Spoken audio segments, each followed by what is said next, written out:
So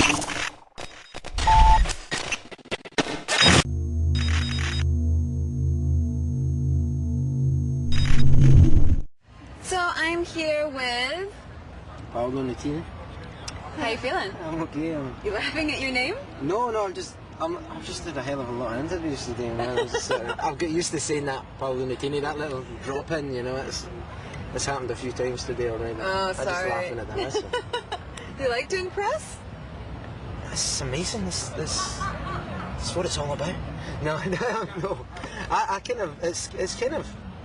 You know, see when you get a long schedule of press, you start to go, you moan and you grumble about it. But to be honest, everybody's just trying to help you out. You know, and nobody's. It's when you get to an interview though, and you speak to the guy, and the guy's sort of just sitting there, and he's sort of going, right.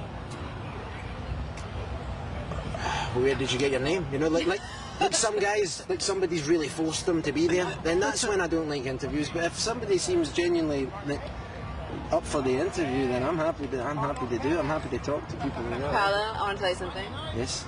I'm up for it. Good. Well, I'm here. So you noticed my shirt. We'll just show this. Rehab is a new black. And you said it was a good shirt for Amy Winehouse. Yeah, that wasn't a dig or nothing. I'm just saying, she's got the back to black. She's got the Rehab. It's, she dresses and she's got the black. So the big Martha and the Vandellas do. I think it just sort of works on a few levels, doesn't it? Weren't you supposed to go on tour with her? Yeah, we should be in the, ideally we should be about to tour. We should be in the middle of a tour just now, but it all kind of got rearranged. I don't know anything about her situation. All I know is that she's, if she was getting run down, she should take some time off. And especially in this, she's not an artist that needs to, stay in people's faces. She made a very, as well as being so commercial, she made such a a credible, I think, impact on audiences from UK to Europe to the US that. She could go away for a year and a half, and I reckon she could come back and people would still be as intrigued and interested as they are today, So I hope the other people that are with her can understand that and give her the break that she needs, or if she needs it, I don't really know, All I know is that we were touring, they were not, and I wish her the best of luck, that's all. Yeah, I was talking to the Arctic Monkeys, and they referred to what happened to her the past couple of weeks as a bit of a wobble in her life. It could be an understatement. As I said, I don't really know what's going on. I don't believe. There's a lot of things. Papers did everything for me. Like I hate the new Pope. Apparently, all these nonsense. So because they were saying that you were relieved that you're not going on tour with her now because she ignored you at some festivals. You see, well, it's like you say something and it gets twisted and turned to make you sound like an asshole, right? That's the way some of it works. And all I said was, I could see something was a bit weird because I seen her this march in Texas and she was very nice and forthcoming.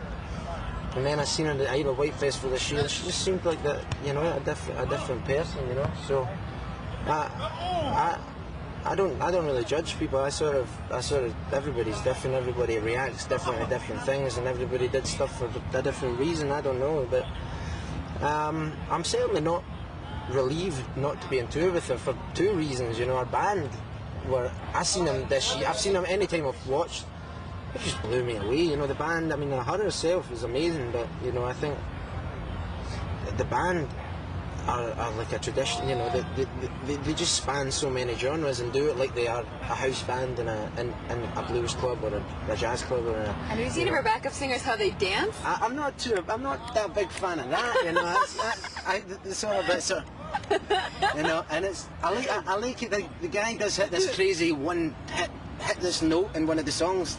It reminds me of, you remember Sister Act? Remember the little kid? Remember the little kid's kind of that doesn't sing, and he steps forward and he just goes, and he hit one of those notes, and that's when I went, I like that. But it was the brass players that got me. It sounded like it was off of a Toots record or something, or a Jimmy Cliff record. The band, and when she did actually play Monkey Man, but Toots, it sounded like it sounded like she was.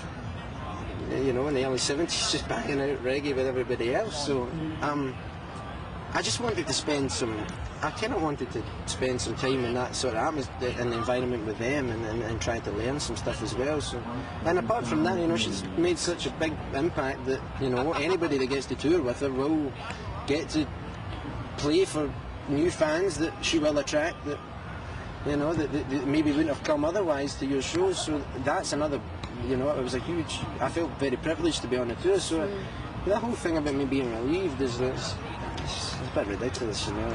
I think I can take getting it no once, you know. I can take it, you know. I'm a big boy, I can take it on the chin, you know. It's not, I wouldn't know somebody, but I can take getting it no.